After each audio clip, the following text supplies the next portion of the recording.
So the rumours are true. Shockwave at Drayton Manor is closing at the end of the 2023 season. Earlier in the year, I was at the park and I said this. Decided to brave Shockwave. Yeah. It's as bad as I remember it being. There have been rumours they're putting a sit-down train on it. Maybe they will, maybe they won't. They obviously haven't this year. It needs something. It is really uncomfortable.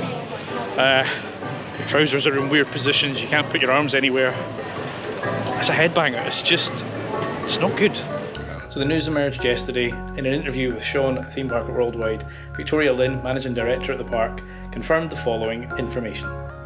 We've taken a very old coaster. We've decided that we would keep the track, but we're going to actually get a new train, reimagine what Shockwave was. It will have a new name, we'll give it a new launch. It'll have a slightly new theme to it. It'll fit in very nicely into Adventure Cove. The big fundamental change for me is the height limit currently is 1.4. That will change to 1.2.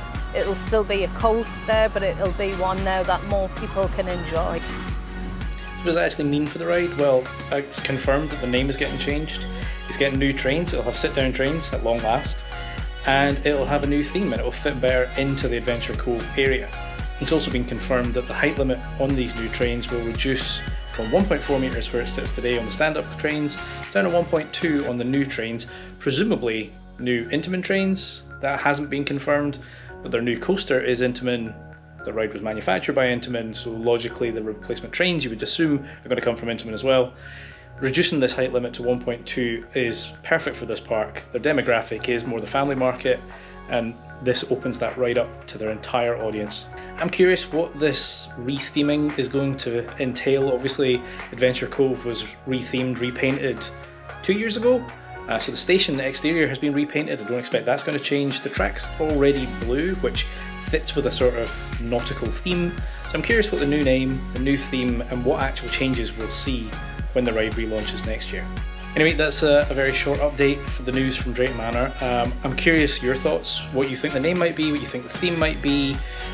Will it be Intamin trains? I suspect it's heavily likely, but there's no guarantees there. Are you going to miss this ride? Personally, when I rode it this year and a few years back, I wasn't a fan, but it was a great concept and it's a great piece of history, but as a ride it wasn't particularly great. I found it quite rough. I know some people love the ride, some people hate the ride, so personally I'm quite glad to see they're going to make these changes. I think it's great that they're keeping a larger roller coaster. Obviously there's been a lot of removements from the park over the last few years, making way for new things. And there's definitely been a lot of people concerned that they're moving away from that thrill market, which I think they are. They're going more family thrill, but keeping that the infrastructure of that ride, the track, and just upgrading it. No doubt it'll be a new computer system, enhanced trains, and just bringing it to a wider audience. I think it's fantastic, and I really wish the park all the best. And I hope to go and visit next year when it's open and give it a try and see what it's like. Anyway, if you've enjoyed this, drop it a like. Consider subscribing, share with a friend. Let me know your thoughts below. I've been Chris, you've been watching Coaster Dad, and I'll see you in the next one. Adios.